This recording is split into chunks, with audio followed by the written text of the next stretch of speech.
வேதாத்ரி மகரிஷி அவங்க 1974 ஆண்டில் தனக்கு வருகின்ற கவிதைகள்லாம் எப்படி வரும், அதை எப்படி நான் கொடுக்கின்றேன் அப்படிங்கிற ஒரு விளக்கத்தை அற்புதமாக சொல்லியிருக்கிறாங்க.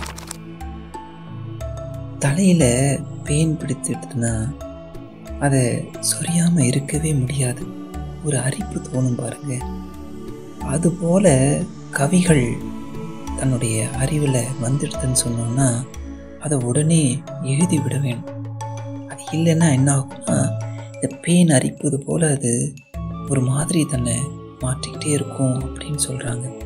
அதனால் என்ன செய்வாராம், இது தெய்வீக ஆணை, இது அது சொன்னதுனால உடனே அதை எழுதிடணும் அப்படின்னு சொல்லும்போது நினைக்கும் பொழுது நடந்து கொண்டே இருக்கும்போது கூட சில வரிகள் ஞாபகம் வருமா, அந்த வரி வரும்போது உடனே நான் எழுதிடுவேன், அங்கேயே நின்று அங்கேயே எழுதிடுவேன் அப்படிங்கிறது சொல்கிறாங்க. அருட்பா என்பது என்ன அப்படின்னா, எந்த இறைவன் அறிவாகி அறிவின் பூரணத்திலே நிறைந்து விட்டானோ அந்த தெய்வீக ஆணையின் விளக்கங்களை எண்ணற்ற மக்களுக்கு உதவியாக மக்கள் உணர்ந்து கொள்ள பேசுகின்றானோ அதுவே அருட்பாவாகும் என்ற ஒரு விளக்கத்தை முன்வைக்கிறாங்க. அதையே கட்டணம் கொடுத்து எழுதுனா பொருட்பாவாகும் அப்படிங்கிறத ஒரு பகுதியாக அதை அழகாக விளக்கி சொல்லியிருக்காங்க. தாங்கிட்ட வருகின்ற அந்த ஒவ்வொன்றும் இறைவனுடையது, இறைவன் கொடுக்கின்ற அறிவு.